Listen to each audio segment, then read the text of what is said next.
mais uma vez a gente volta nessa questão da espontaneidade e de como essa coisa surgiu. Aí a gente vai ter que falar de internet, a gente vai ter que falar desse movimento que, na minha opinião, ele foi inverso. Não foi a grande mídia que chegou e falou, isso é legal, consumam isso. Não, foi uma galera, uma geração de bandas e artistas que começou a se movimentar. A galera começou a consumir e foi o contrário. A grande mídia prestou atenção naquilo e começou a divulgar aquilo. E aí, é lógico que, pô, a crítica de música, a crítica de arte, pô, que merda é essa, cara? Quem disse que isso aí é bom? Só porque tem um monte de gente ouvindo, começou a já olhar para aquilo meio desconfiado. Foi mal interpretado pra cacete. A peculiaridade dessa geração, dessa galera, desses artistas, é que a gente nunca teve de fato tão dependente disso. Sacou? A gente sempre teve muito mais no lance pela música mesmo, pela vontade de fazer.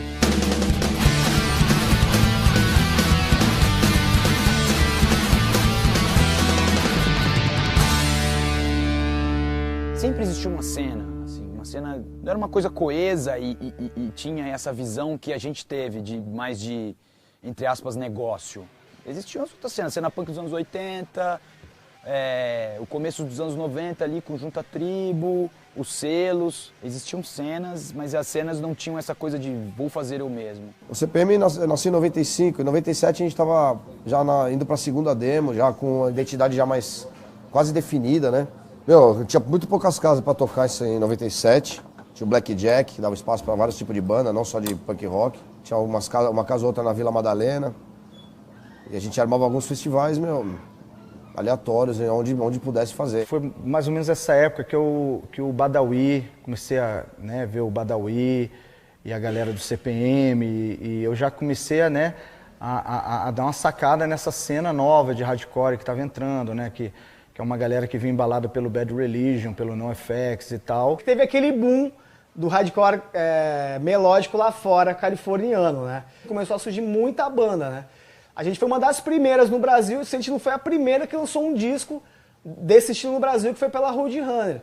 Era uma gravadora quase que grande, que lançava o Sepultura, né? Ninguém ganhava nada, nem cerveja quase. Voz nunca se escutava em lugar nenhum, né? Porque PA nem existia, era geralmente o microfone de voz ligado no mesmo âmbito do baixo ou da guitarra. Roots pra caralho. Onde chamava a gente ia, assim. Mas era legal, começou a criar uma vontade de ter banda, né? Isso foi o mais importante.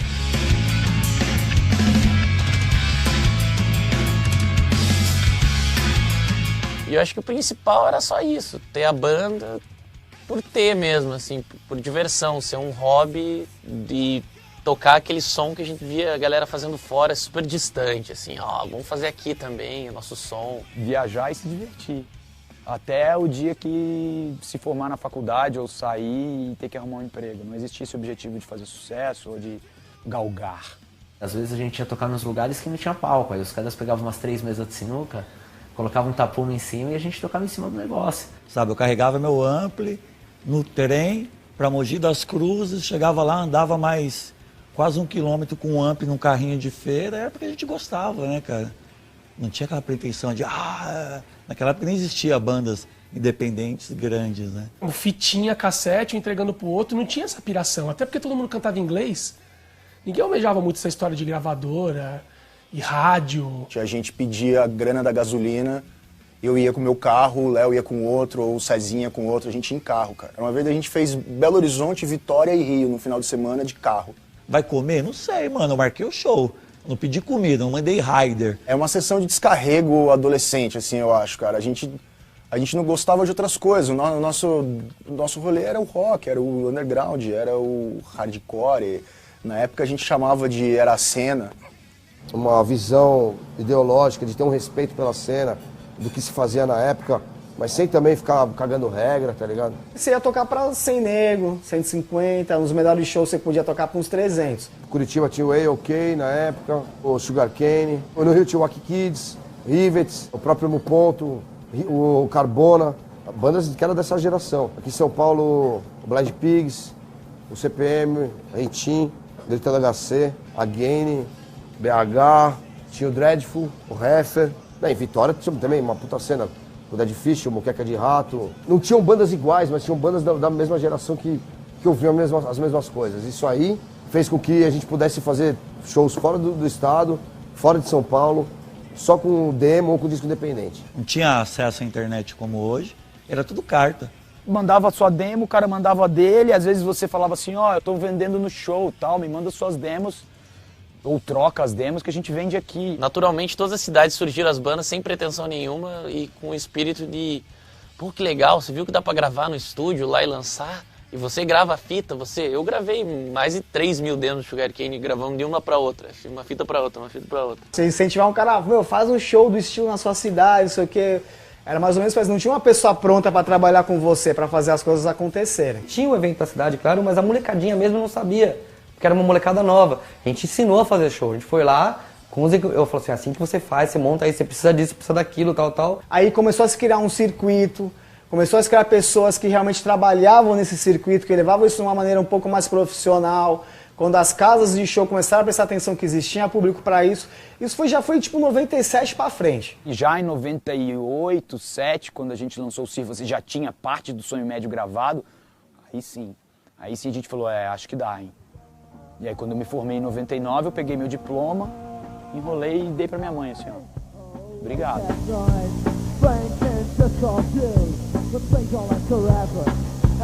Somehow, baby, they never really do.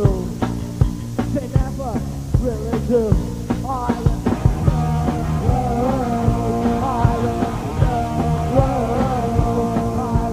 O Ritinho era em inglês, o Garage Fuzz em inglês, Blind Pigs em inglês. Em português não tinha. Português era Legião Urbana, sei lá, era uma coisa que eu não sabia fazer. Como a influência de todo mundo eram bandas lá de fora, era meio que natural que se cantasse em inglês, né? Porque não tinha muita referência de banda que cantasse em português pra você fazer esse tipo de som, né? E o Dead Fish tinha um disco, né, o primeiro disco, que era metade inglês, metade português. Ele já tava no primeiro disco, a gente tava na primeira demo. Mas o Dead Fish cantava em inglês nessa época. Já, Tava começando a fazer as primeiras letras em português aí. E o Rodrigo também conseguia fazer as métricas soar como se fosse inglês, né? Eu falei, pô, é possível, né, meu? Eu não sabia falar inglês, né, meu? Daí fazia as letras só em português. Só que eu aprendi a fazer as linhas de voz e as métricas em cima das bandas gringas que eu sempre curti. Será que um dia vai mudar? Só esperar. Só esperar.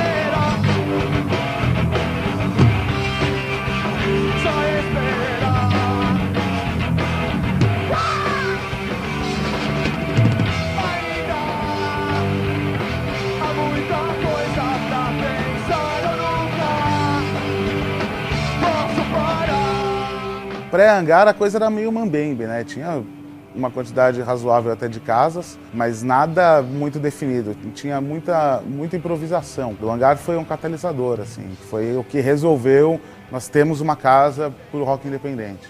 Fazia muito tempo que eu não ia na galeria do rock, né? E tinha um amigo que tinha uma loja lá, que é o Fábio do Olho Seco.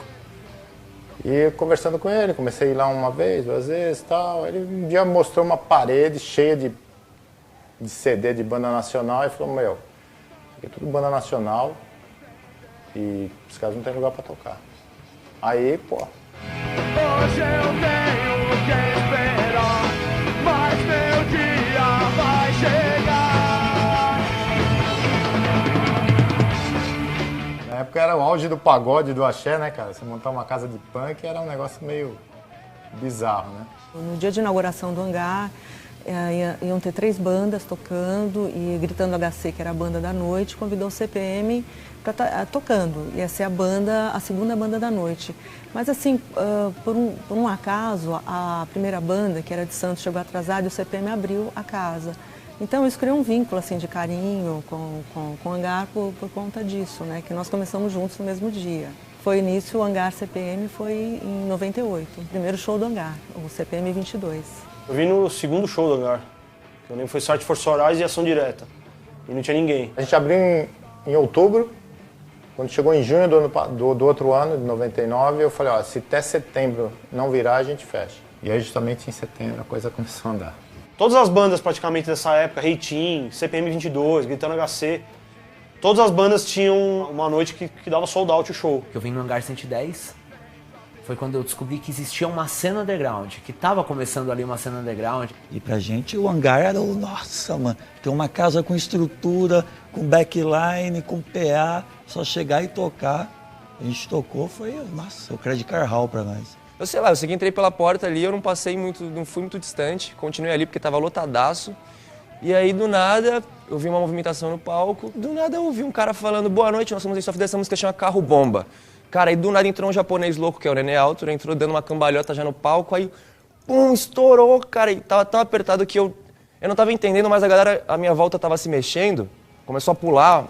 E aí meu ombro tava junto deles, eu comecei a pular junto, né, cara? E tipo, essa foi a minha primeira experiência, assim, que eu fiquei o show inteiro pulando, mesmo meio que sem querer pular, mas pulando e agitando. E, cara, eu falei, meu, eu quero tocar aqui um dia.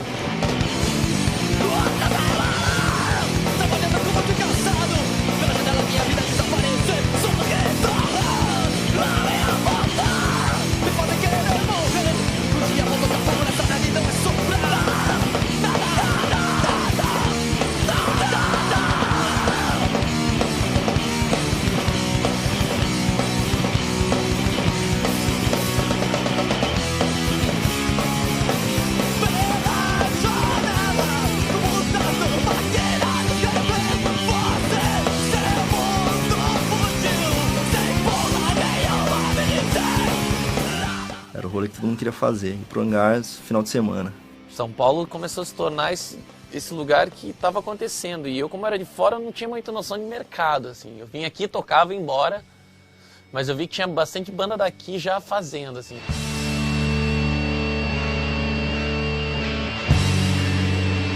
Já tinha essa cultura de você fazer o disco, né? Antes era demo, daí começou a surgir a mídia, né? Ficou acessível, né? O CD. A gente começou a fazer. Eu lembro que a gente fez um show no hangar com CPM, Again, Smalls e Reitinho. O CPM nem era a banda principal da noite, não era... Eu acho que a gente era primeiro, o CPM segundo, uma coisa assim. E ficou 1000 negros pra fora do hangar. Puta, aquele dia... Eu sabia que aqueles 1000 negros que estavam pra fora não era por minha causa. E não era por causa das outras bandas. Eu falei, cara, o CPM tá virado no Jiraya. Ali que deu pra perceber mesmo que a coisa ia pegar mesmo. Todo mundo tinha o disquinho independente do CPM, alguns quilômetros de lugar nenhum. Era muito forte. Eu lembro que era um lance de colégio, assim. No colégio todo mundo tinha aquele disco, todo mundo ouvia, todo mundo sabia o que era CPM 22. Era uma banda que era melódica e era um tipo de som que, pô, eram referências que vinham de coisas de fora, né, cara? Face to Face, o Blink e tal. Só que a letra deles em português era boa. Eles tinham uma outra visão da coisa. Eles estavam fazendo uma coisa pra dar certo. Se quando os caras me chamaram pra entrar no CPM, eles já me chamaram falando assim, cara. Falou, cara, a gente quer gravar um disco, a gente quer tocar na rádio, a gente quer tocar na Globo, a gente quer crescer, velho. Com o nosso som, lógico, mas queremos crescer. E a gente pensava nisso, pô, tinha o Offspring, tinha o Green Day na rádio, e não tinha ninguém com som daquele tipo em português. Eles tinham um discurso mais relax, assim, mas pra mim não menos punk rock, assim. E aí eles trouxeram uma galera que não tava tão interessada em ser engajada ou tão interessada em construir algo. Elas estavam ali pra se divertir. Mas se divertir é importante, talvez seja o primeiro chamariz, entendeu? Eu chegava no show, pô, a molecada cantando todas as músicas do disco, eu, tipo, pô, que legal, que legal. Vendemos 4.000 discos em um mês. Aí a gente ia fazer a terceira prensagem e o Rick ligou pra nós, né? E eu lembro muito bem de ter ouvido Regina Let's Go, e assim, o que me impressionou era aquela divisão, a forma que eles conseguiam fazer uma música que eu só tinha ouvido antes nos Estados Unidos, né? Com essa levada e com esse tipo de letra. Né? Tinha aquela visão de que, meu, cara ia mudar a roupa da banda. Eu falei, mano, você não vem falar merda pra nós que a gente não vai mudar nada, né? Meu? Ele percebeu que o CPM já tinha também um público que era o que ele queria, uma molecada nova, que tava curtindo esse tipo de som. O CPM acho que foi a primeira banda que saiu do underground brasileiro desse meio e foi parar no mainstream. Era novo, porque até aquele momento nem sabia que as gravadoras assinavam essas bandas. O CPM 22, quando assinou o contrato, né, com a gravadora, acabou dando uma esperança pra todo mundo. E tipo, falando, pô, existe outra, não é só isso que a gente tá fazendo aqui. Quem quiser tem um caminho que é poder chegar no potinho de ouro ali, né, que é viver de música. Mas a gente ainda nessa época falava, viver de música, Peguei minhas coisas, fui embora, não queria mais voltar. Eu nunca quis presenciar o fim. É o CPM, de onde o CPM saiu? Ah, daquela cena que tem o dance, o street, o reitinho. Fez bem pra nossa cena. Sempre é uma faca de dois gumes. Ao mesmo tempo que mostrou por uma massa menos especializada, o que eu acho ótimo hoje, talvez tenha diluído muito das ideias, assim, tenha tornado a coisa mais rala. Enquanto a gente vinha coletivamente com uma coisa mais consistente, eles foram e tornaram a coisa mais bebível. O pessoal que não veio dessa cultura punk, hardcore, meio que entrou nessa onda do rock jovem e que viu como uma oportunidade. Eu acreditava que isso ia funcionar, mas eu tive muita restrição, porque era uma coisa que era difícil de tocar em rádio. Né? Aquela coisa, né, da rádio, né, da mixagem, uma mixagem mais leve, é uma coisa que eu nunca engoli. Eu queria que o nosso disco soasse como os discos gringos das bandas que a gente gosta. Tinha rádios mais populares que tinham restrição para tocar as músicas, entendeu? Um cara que trabalha com isso, no caso do Rick Band, ele sabia que ele teria que tirar um pouco aquele peso para não causar uma estranheza na hora de colocar o som deles numa programação de rádio. Aí, por isso, botar um violão, tirar um pouco o peso das guitarras para fazer a coisa se encaixar melhor nesse negócio aí, né? Nesse comércio. Então, você tem que se desprender de algumas regras, assim, de algumas condutas que você tinha. Porque o Brasil é um país careta, cara. A gente não é o país do rock. Fora que, puta, era legal, né, cara? A gente trabalha tudo no submundo. De repente você escuta a música dos caras na rádio, sabe? Porra. Todo mundo falou, você escutou ontem, tocou uma vez. Sabe essa coisa? Todo mundo que escutou o CPM, assim, falou, cara, esses caras fizeram uma coisa muito diferente pro rock nacional. Ah, se venderam e tal. Começou a polêmica na cena, né? O CPM foi seguramente, por um tempo, a maior banda do Brasil. Eu sei que um ano depois a gente já tinha ganhado o disco de ouro, não dava pra ir no shopping. Assim, você ia no shopping, que ainda mais que era, sabe, onde tinha molecada.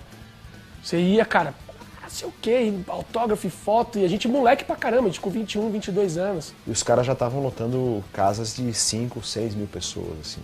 Nesse momento deu pra sacar que, porra, isso tem força, e tinham outras bandas crescendo, então dava pra sacar que havia um movimento muito forte pela frente.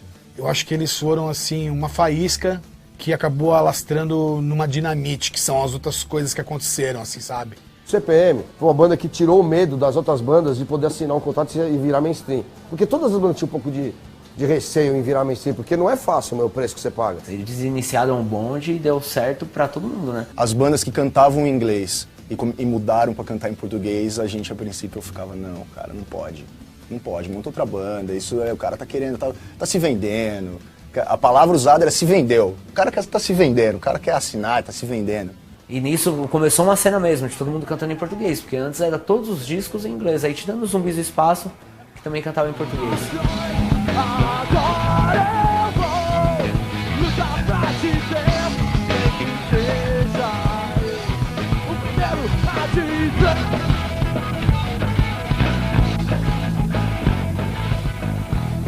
De 2001 a 2004, a cena underground acabou meio que se sustentando, né? A maioria das bandas começaram, sempre tinha um cara ou dois que começaram a montar selo porque queria lançar a própria banda. Por causa dos selos, a cena se fortalecia muito. Terceiro Mundo Produções Sonográficas era o quarto na casa da minha mãe.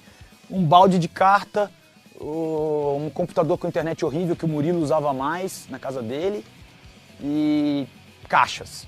Que é o do it yourself.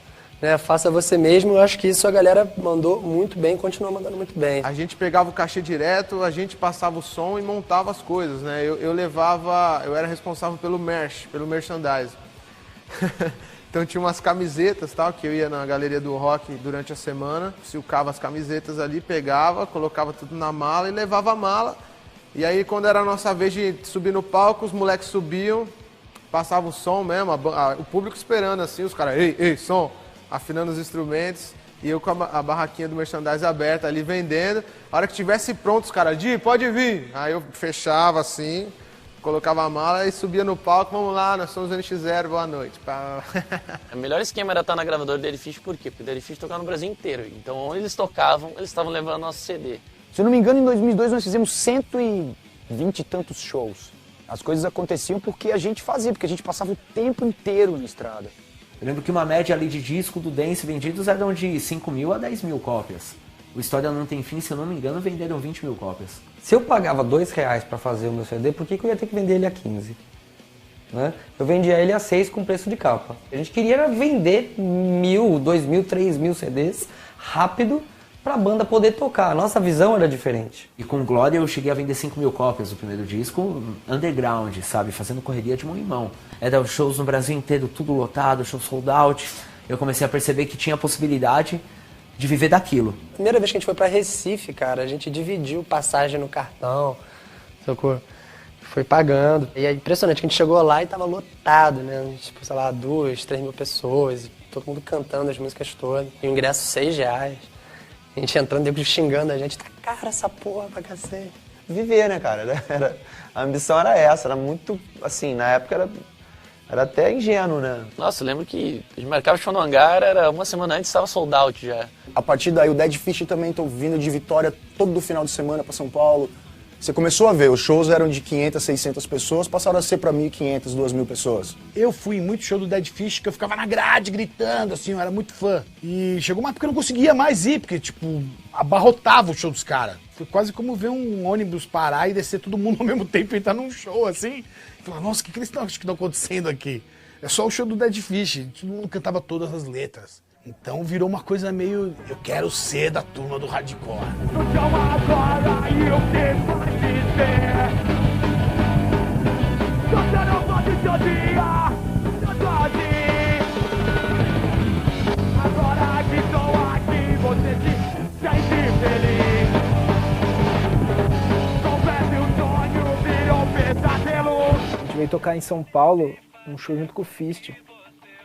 E deu sold out sinistro, assim, de fila no Hangar, fila até a esquina, assim, nunca vi, assim.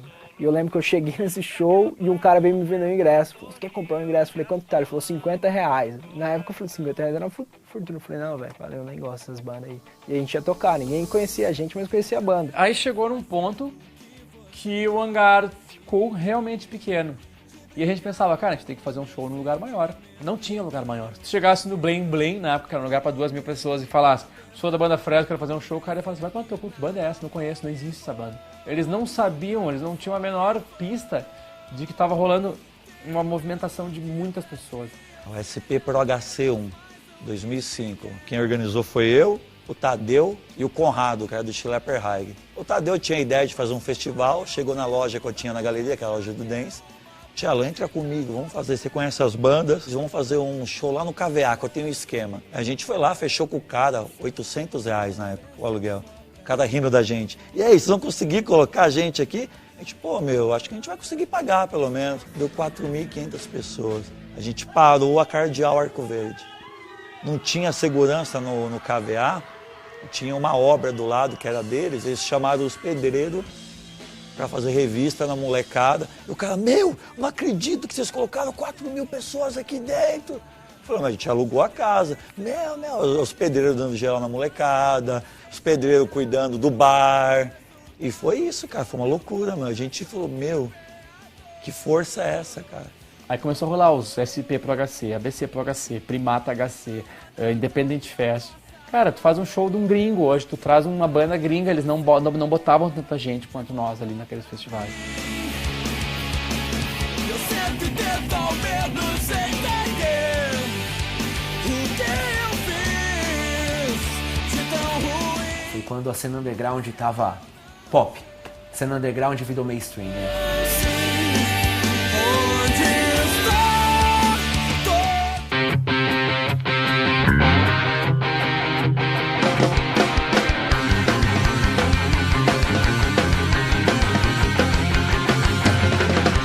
Então eu lembro que as primeiras vezes que eu fui na galeria, assim, era muito foda, assim, tipo, tomado por um público daquilo que a gente fazia, e a galera conhecia, assim, a primeira vez que a gente começou a se sentir, pô, já é meio conhecido, né, tipo, chegava lá, beleza, autografava, e começou a rolar o glamour da cena ali, né. Teve muita gente que achou que ia ser famoso, teve muita gente que achou que...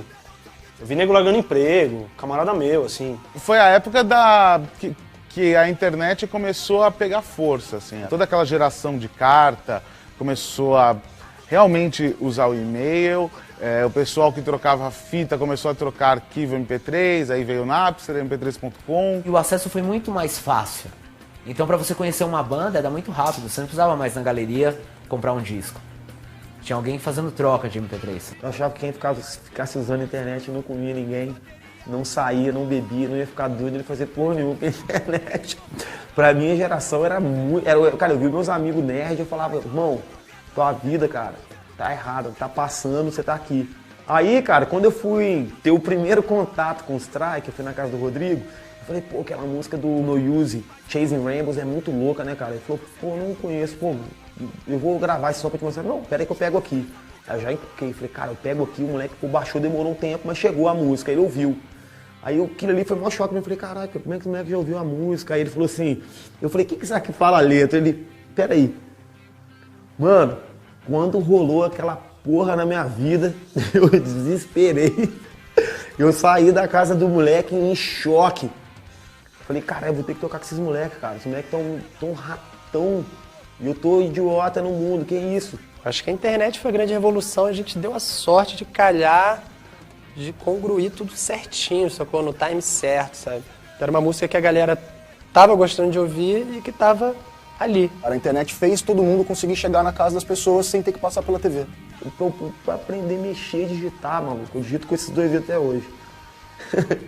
Eu lembro do Trama Virtual, que quem colocava as músicas lá e ficava melhor posicionado, a galera ia baixando e ia vendendo showzinhos ali. O Júnior, que era o nosso baixista, chegou um dia pra mim e falou, cara, você já viu uma parada chamada Orkut? Eu falei, não. Daí ele, só entra aqui se eu te convidar. Vou te convidar então. Ele, você tá ligado que já tem lá e tem uma comunidade nossa com mais de 200 pessoas? Eu falei, nossa, é sério? Eu falei, sério. E a galera fica comentando entre as coisas, daí, bum, deu 6 meses, o Orkut tomou conta do Brasil ali, né? Eu lembro que na época do Orkut, meio que se mediam qual eram as bandas grandes, qual era o maior, pelo número de membros que tinha, né? Até então, era uma coisa nova e não sabia que se dava pra roubar, se dava pra... Que aí começou a aparecer gente que fazia isso, que fazia esquema, que fazia mutreta. Começou a surgir muito isso, daí o sucesso da internet, um sucesso falso, assim. Banda que daí, no começo disso, rolava, pô, esses caras têm 100 mil, pô, os caras são bombados, hein? Daí você ia ver, a banda não sabia nem tocar. Depois veio o Fotolog, que também era assim, pô, você postava uma foto e um texto. E algumas bandas começaram a usar como uma divulgação principal, até mais do que site, até mais do que qualquer outra coisa, até mais do que o próprio CD. E ali começou esse, acho, o lance da estética tomar muito mais conta de tudo, assim. Cybershot e Fotolog foram o fim da cena hardcore ali. Eu mesmo tirei várias fotos, você entrar lá, fotolog.com/capilés, vamos ver vários momentos de vergonha na minha vida. Se você ficava um dia sem postar no Fotolog, você tava perdendo 10 dias de correria. Eu lembro que era, pô, vai ter um show, vamos divulgar no Fotolog. O Fotolog ajudou muito, muito. Todas as bandas que faziam shows com a gente, todas tinham o Fotolog, todos tinham o goldzinho no Fotolog, né? Que dava pra ter mais de 100 comentários, dava pra ter um banner bonitão e tal. Se sua banda não tivesse Gold Can, isso era uma merda, tá ligado? A gente tem que ter essa parada, velho. E aí tinha que postar a foto no mesmo dia, ficar repostando e apagar pra ela poder ficar em cima. Tinha toda uma lógica, né? Um empreendimento, era uma coisa empresarial júnior e que os caras acreditavam que, tipo, era aquilo mesmo. Aqui, ó, quem tem Fotolog, Flogão, Caceta 4 aí? Todo mundo, vamos tirar uma foto ali, ó. Todo mundo faz assim, dá uma luzinha, aê! E era foto e todo mundo só queria tá em evidência. Então as coisas aconteceram mais ou menos, não foi só um lance musical. Foi um lance de comportamento da adolescência mesmo, dos adolescentes, né? Rolou uma criancice, né? Rolou uma coisa meio adolescente mesmo, muito adolescente fazendo música ali, só podia dar isso. Muita gente de colégio, sabe? Que cresceu com todinho, coisas muito fáceis, aí entraram na cena. Aí ficou essa guerrinha de ter Fotolog, de ter, sei lá, musiquinha acústica pra mostrar para as menininhas, aí virou uma bagunça, entendeu? Foi ali que começou a ficar esquisita a coisa. Mas esse já é o começo do fim, eu acho. Já é o fim da era romântica do que foi aquilo ali.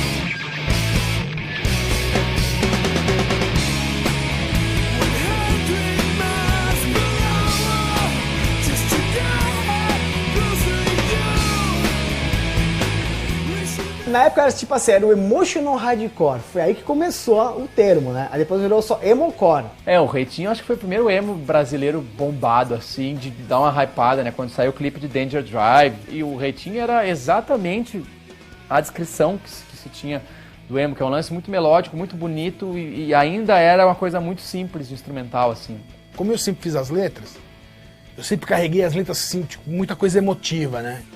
Porque pra mim era uma descarga ali, era meu diário. Logo na sequência o Dear Life veio já com toda essa temática, e aí muita gente até hoje fala que foi um disco assim, precursor assim, desse lance emo aqui no Brasil. Pouquíssimas pessoas não gostavam e quem não gostava meio que respeitava muito, assim. Era uma galera realmente diferenciada, assim, que curtia a parada. No início do emo a gente chegou a ser classificado como emo, sim. A gente teve muita influência do emo do início dos anos 90. O Jailbreaker, o Samian, Sunny Day Real Estate, que foi o início do emo mesmo, né? Era chamado de emo, mas a gente não via aquilo, você não olhava aquilo assim, ó, visualmente emo. Visualmente eram pessoas, e o emo de hoje é o emo visto, ele tem as características da tristeza e do bundamolismo, sabe?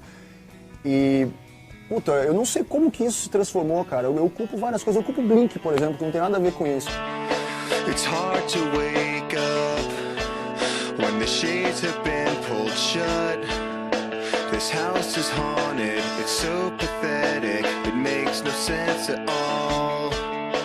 O Blink, ele veio depois do Green Day e abriu as portas para uma outra geração. E que daí é onde veio um monte de bandas que aqui caiu como rótulo de emocore ou coisa que o valha.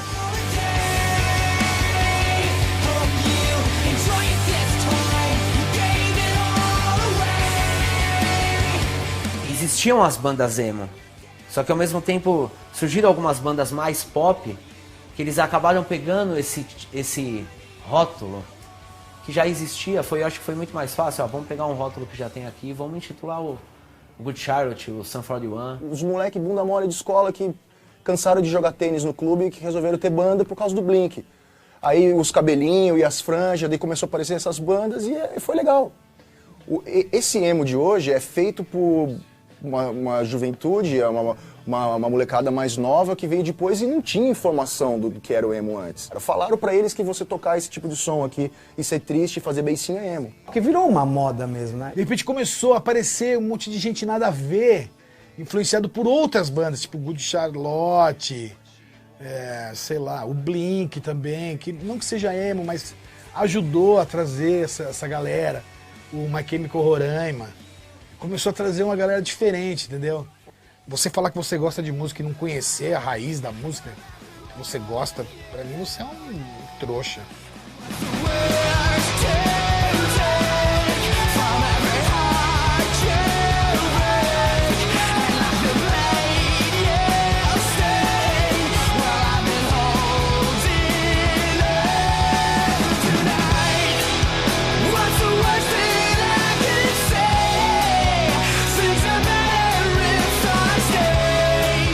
Veio essa nova onda pop punk que aqui se fez adotar o nome emocore, pra gente foi um choque também, sabe? Fala, porra, que porra é essa de Good Charlotte, sabe?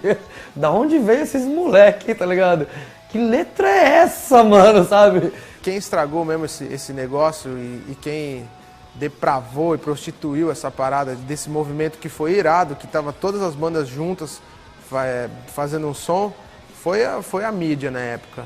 O Brasil vem tudo atrasado e o nego engole do jeito que acha que é e já sai falando que é certo. Saiu tipo uma matéria numa revista que algum débil mental fez. E aí alguém leu essa revista e falou, pô, vou fazer uma matéria pra TV. Mano, que é isso? Onde que eu tava esse tempo todo, né, mano? Porque no nosso show não colava esse tipo de gente, entendeu? Já existia essa galera extremista, assim, que era a galera que a gente nem se identificava, assim. Era uma outra galera mais nova que usava o cabelo super chapinha. E não tinha nada a ver com esse tipo de gente se vestindo desse jeito, igual o boneco espantalho, que, pô, nem sei comparar, mano. Cabelo de lá, ventríloco, né? Não sei. Tudo que essa galera fez durante anos aí, com tanto romantismo, é isso aqui, emo ridículo, da Galeria do Rock. Se você vai na Galeria do Rock, você é um emo ridículo e não dê valor. Nossas letras eram muito zoeira, nada era muito amor. Quando era um amor, tipo, era um amor de um cara com uma cabra, meu. Não tinha nada de amor. Só que a gente acabou caindo no rótulo emo, assim. Muita gente chegou a falar, pô, Coelho é emo e tal. Não tinha conversa, não tinha como explicar, sabe? E o que fazer quando não estão mais nem aí para você? Dentro desse pacotão realmente tinha CPM, Fresno, NX0, Glória, se bobear o Pantera também tava, se tivesse surgido na época, o Vulgar Display of Power ia ser o disco de emo também. Podia ser no Dead Fish, podia ser de qualquer banda, isso é emo. Ah, emo, tudo emo. O problema é todo que as pessoas têm como parâmetro a mídia de massa, né, cara? Ninguém estudou nessa porra desse país.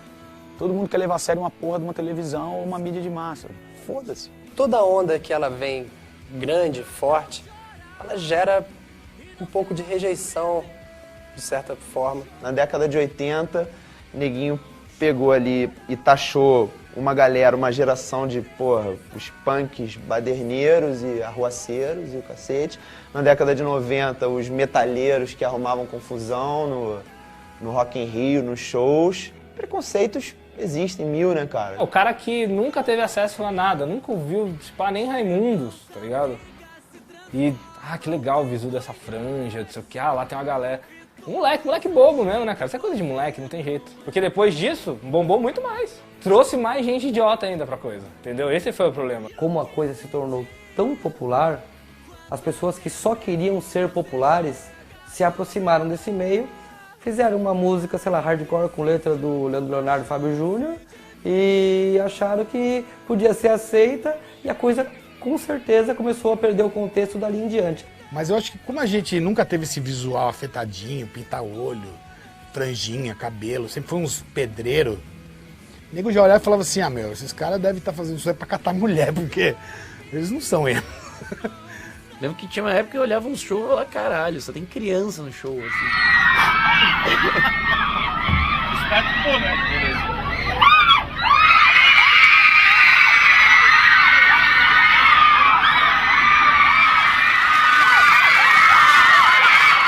Eu ia nos shows, às vezes, e eu chegava e tinha um moleque, tipo, com um espelho, assim, ó. Assim, ó, fazendo assim no cabelo, no meio do pessoal. E assim, eu não me considero... Eu sou um cara mala, mas eu não sou uma pessoa violenta. Eu queria matar o cara, eu queria pegar o cara pelo pescoço E aí foi quando eu achei que eu tava ficando véia. Eu falei, eu tô ficando véia, porque até ali eu consegui entender. Daqui pra frente eu tô achando meio freak. E eu falando que alguma coisa é freak...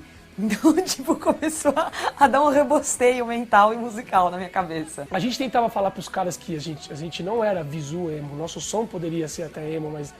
E aí já começava, mas vocês estão se sentindo ofendidos com isso? Eu disse, não, cara, é que a gente não... Aí, meu, a gente desistiu. Não foi só música. Tinha um comportamento jovem e em todas as classes, né? Talvez não tivesse essência política, mas teve uma movimentação jovem. Isso tem o seu valor. Que era um lance do rock, que existiam as bandas, mas acabou virando um rolê. Um lugar pro cara pegar uma mina. Então não era só mais um espaço pro rock. Ia pra pegar, pra beijar de 3, beijar de 4.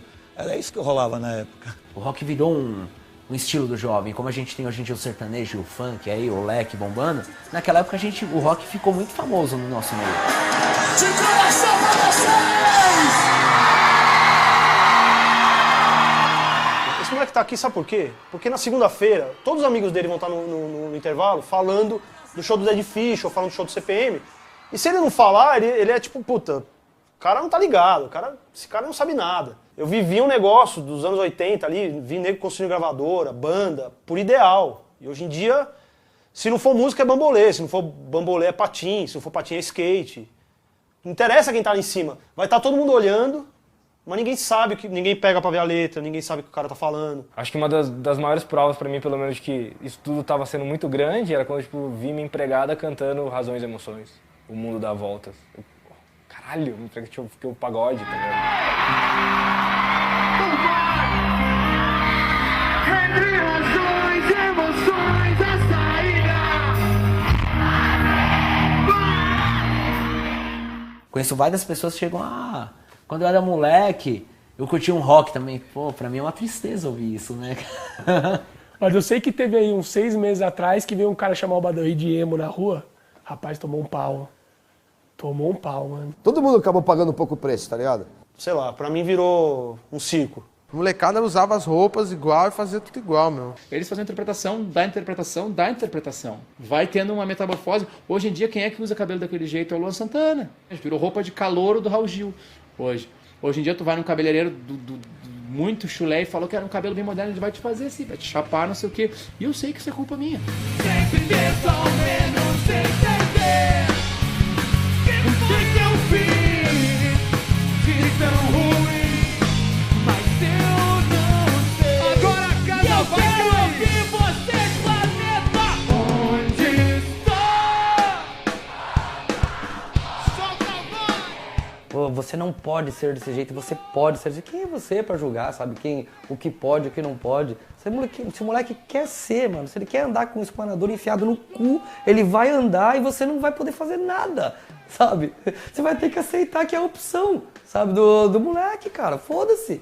Isso foi positivo, porque levou pro grande, assim, pra massa mesmo, televisiva e de mídia, um movimento que estava acontecendo e que até então era tido como um movimento de underground. A partir daquele momento virou mainstream.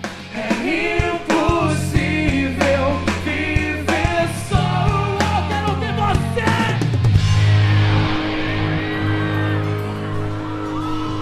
E aí, placa, meu segundo CD pra provar que ainda sou um rockstar. Ter uma música em primeiro lugar. Nessa época, acho que de 2004, 2006, o quanto essas bandas eram exploradas pela galera, assim. Quanta gente ganhou muito dinheiro em cima dessas bandas, assim, e as bandas não ganharam nada. Era uma panela de pressão já, o underground. Ele não tava mais nem um pouco underground. Uma molecada meio que, vou fazer aquilo, e quando viu, né, a coisa saiu meio do controle. Os shows de underground já era produzido por cara que produzia show de pagode, já era do cara que produzia show de sertanejo, já era do cara que produzia rave. Eles viram naquilo a mina de ouro. E não era por amor à música, assim, ou porque o hardcore era o som que todo mundo gostava. Começou uma galera que viu que dava dinheiro e fez um festival. Às vezes o cara chegava lá e marcava um festival com as mesmas bandas, e você chegava no lugar, tinham 10 mil pessoas na porta, e a casa não abria porque o cara pegava a grana, partia, né? Muita gente fazendo show, muita banda ruim no meio, muita banda pagando pra estar nos lugares. Eu lembro de ter entrado uma vez num ABC Pro HC e os caras discutindo a ordem da banda porque tinham pago mais pra estar no festival. Eu sei de história de banda que pagou tipo 3 mil reais pra abrir um show nosso no festival. Porque eu lembro quando a gente começou, pra você entrar num show de uma banda expressiva, era um trabalho muito árduo. Você tinha que, de algum jeito, entrar naquele mundo, conhecer o cara ouvir, gostar, ele te convidar, e depois se tornou essa parada aí que era só ter 2 mil reais ou o patrocínio que você tava lá. Teve bastante pai, inclusive os pais vinham conversar com a gente. Tipo, pô, como faz pra botar minha banda do meu filho pra abrir o seu show? O cara me ofereceu na época 2 pau pra pôr a banda do cara, dos moleques. Aí eu falei, não, aqui, se desculpa, não funciona assim, né? A essência de fazer a gente mesmo, de tocar porque amava e tocar porque era inocente o bastante pra achar que aquilo ia fazer alguma diferença no mundo, acabou, né? E bandas da minha época, tipo Dead Fish, depois de um tempo até lançou um manifesto. Falou, a gente não toca em show que banda vende ingresso. Porque essa galera não queria fazer correria, né? Esse maluco que fazia um cabelo meio que igual ao meu e comprava guitarra igual a minha, queria fazer uns negócios assim, e meio que ele nunca tinha parado pra ouvir as coisas que eu ouvia. Uma vez eu vi um cara lá na frente, ia fazer um cover de Ramones.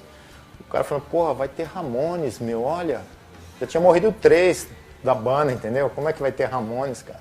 Esse é o reflexo da geração mimada que faz parte do que veio depois dessa geração aí, né, mano? Aí daí também veio o Pro Tools, o Autotune, né? Veio tudo na mesma época ali que começou a salvar um monte de banda que não sabia nem tocar. O cara gravava um puta de um CD em casa, e aí quando você punha no palco era horrível.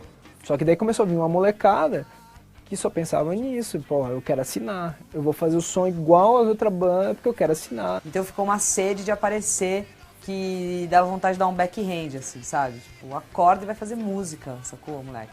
Até hoje, meu, tem estúdio, trabalho com bandas, final de semana, todo mundo quer assinar, cara, todo mundo quer o contrato, cara.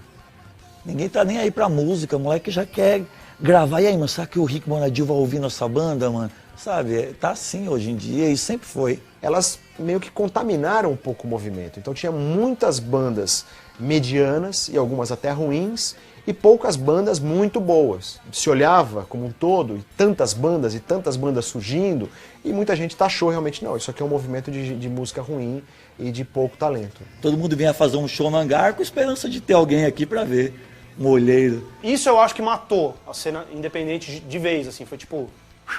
A busca foi pelo ouro só. E não por, tipo, levar mensagem, sabe? Era toda semana, tal banda assinou com o Bonadio, tal banda assinou com a Dec, tal banda assinou com não sei quem, tal banda...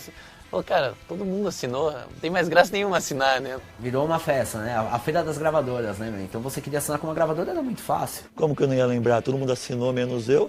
Eu falava, porra... Viu o Reitinho assinava. Falava, mano, sabe por que a gente não assina? Porque a gente é ruim, feio. É por isso, cara. Porra, olha pra nós. Olha lá, olhava pra banda, um careca, um zoado. Falava, por isso que a gente não assina. Como você quer comparar? Tá ligado? Com o Fresno, os moleque bonitão, pá, o NX0. Olha, mano, que lindos, cara. A gente nunca ia vender, cara. Todo mundo acabou assinando. Eu não sei, o ser humano é um bicho estranho, né? Acho que a molecada acabou mudando muito foco, todo mundo acabou curtindo mais as bandas. Entendeu?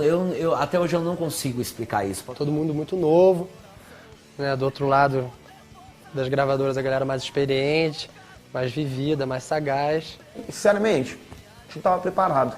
Ah, porque, pô, ali foi muito rápido, a gente já caiu no programa da Ivete, no programa de não sei quem, Serginho blá blá blá. Já foi uma coisa muito louca, a gente tocando com o Chiclete com Banana, tocando com a Ivete. Entendeu? Os caras me encontraram e falaram assim, nossa, vocês, eles tiveram Fresno, estão dominando, vocês estão tocando em todo lugar, estão arrastando multidão. E durante anos foram assim, né, cara? As originais ficaram.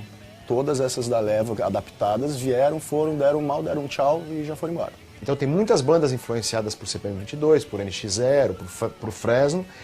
E agora esse mercado está mudando. A gente está precisando de um novo rumo para o rock nacional. E está um pouco sem referência. Eu também tô pesquisando e sacando o que a molecada está ouvindo para saber que caminho que o rock vai tomar agora. Né? Ficou um vazio imenso no underground. O underground não estava se renovando, acho que isso foi ruim. Se tivessem bandas ainda tocando, hoje poderia ser que a cena não estaria tão ruim assim.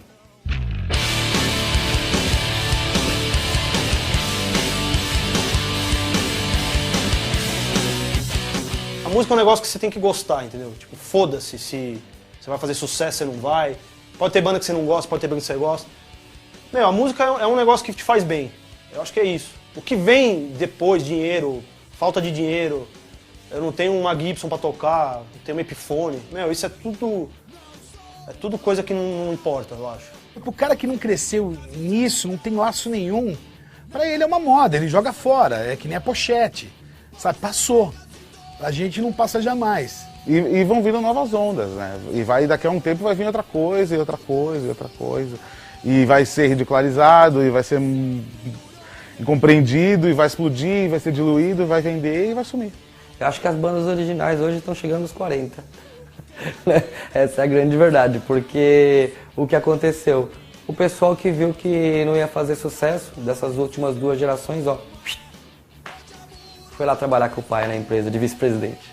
A gente tem algumas bandas que se sustentam até hoje, que estão indo muito bem, e que vão durar para sempre. Uns conseguem, outros não conseguem, e a história é essa, assim. Pelo menos a gente ainda, como você falou, mais um disco, vamos fazer mais um disco aí, não cansamos de fazer disco ainda, pelo menos.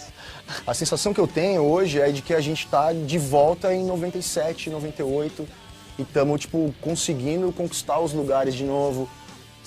Puta, vou fazer um show pequeno e colocar 500 pagantes. Cara, é difícil colocar 500 pagantes hoje em dia. A gente brinca que é o underground do underground. A gente tá no underground do underground. E, puta, aqui é muito legal, cara. Mas eu acho que é uma questão também de tempo, sabe assim? Tipo, acho que daqui 3, 4 anos vai vir uma galera com idade suficiente pra ter banda. Tipo, hoje em dia talvez essa galera tenha 11 anos. Sempre vai existir, sempre vai ter o nego carregando amplificador, cara. Sabe, pegando uma esquina qualquer, levando o amplificador pra lá e fazendo um show, meu. Sempre vai existir. É um movimento que daqui a alguns anos, 20 anos, 30 anos, as pessoas vão olhar pra trás e vão falar assim, porra, é um momento forte do rock, que surgiram todas essas bandas, e todo mundo vai olhar pra isso com muito saudosismo, e essa galera que vai estar mais velha vai estar dizendo assim, aquilo que era rock and roll, aquilo que era bom, não isso que está sendo feito hoje. A gente pode não ter sido a Tropicália, que revolucionou o caralho.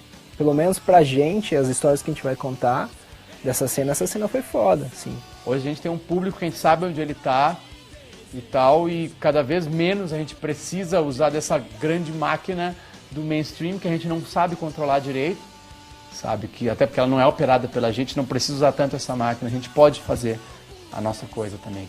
Deu certo. Deu certo. Pra poucas pessoas, como sempre nesse país. O sucesso é a caminhada, né? Não é você atingir um ápice ali. É você se manter forte fazendo o que você gosta, fazendo verdadeiro. Acho que esse é o verdadeiro sucesso, que muita gente confunde aí. Aquilo já foi uma coisa, tipo, muito forte, que marcou a vida de muita gente e que mudou, não uma, acho que 2 ou 3 gerações que acompanharam aquilo, mudaram pra sempre. Então, se isso não é vitória, o que é? Muita gente vai estar lá na frente com 50, 70 anos, sei lá, e vai falar, porra, quando eu era moleque era num lugar legal que se chamava Hangar 110, e assim, assado, e vai encontrar outro camarada e o cara vai falar a mesma coisa, pô, você lembra? Então isso fez parte de um momento da vida das pessoas.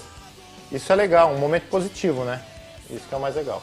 Por mais que muita gente tenha enxergado aquilo como um movimento meramente musical, se isso trouxe pessoas para a margem da coisa, se isso trouxe pessoas para o questionamento, para falar, pô, eu posso fazer, cara. Se eu quero, eu posso fazer. Que é a essência do faça você mesmo, que é a essência do do it yourself. Então já foi válido. Isso fica, isso não vai sair do caráter que se formou nessas pessoas. Não vai sair da opção de vida que se formou nessas pessoas. E isso vale mais do que, sei lá, qualquer revolução social de fachada que se impõe sobre as pessoas.